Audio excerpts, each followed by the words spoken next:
Let's discuss last part of BPSC State Uच्च माध्यमिक Physics. Question number 91.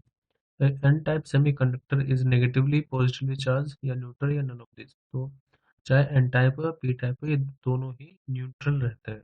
मतलब जितने positive particle उतने ही नेगेटिव पार्टिकल. पूछा है SI बैंड गैप कितना होगा SI का eight 300 kelvin.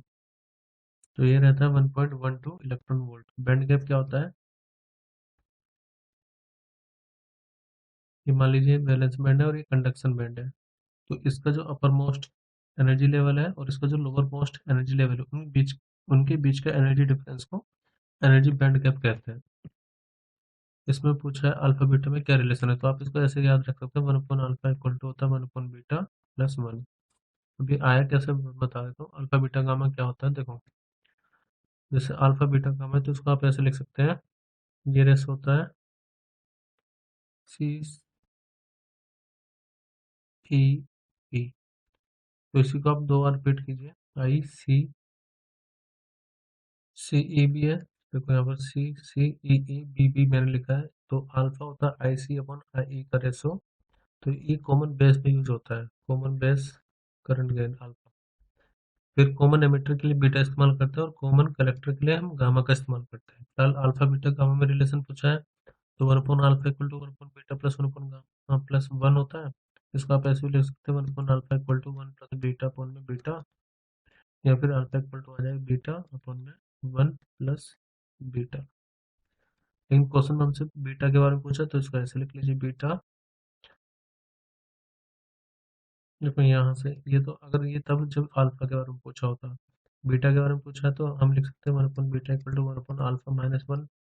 1/बीटा equal to 1 minus alpha upon में अल्फा. तो बीटा इक्वल टू कितना हो जाएगा अल्फा अपॉन में 1 माइनस अल्फा. तो सही आंसर होगा option A. Beta equal to alpha upon 1 minus alpha. 94 में अल्फा की वैल्यू गिवन है, बीटा की वैल्यू निकालनी है तो उसी फॉर्मूला का इस्तेमाल कर लेते हैं. Beta equal to alpha upon में 1 माइनस अल्फा. 0.98 अल्फा की वैल्यू 1 माइनस 0.98. यह आएगा 0.98 अपॉन में 0.02 या फिर 49. तो करेक्ट आंसर होगा option D 49. 95 which type of feedback is used in oscillator. Oscillator में पॉजिटिव फीडबैक का इस्तेमाल करते हैं. इस सर्किट में आप देख भी सकते हैं. यहाँ पर पॉजिटिव फीडबैक का इस्तेमाल करेंगे ऑसिलेटर में.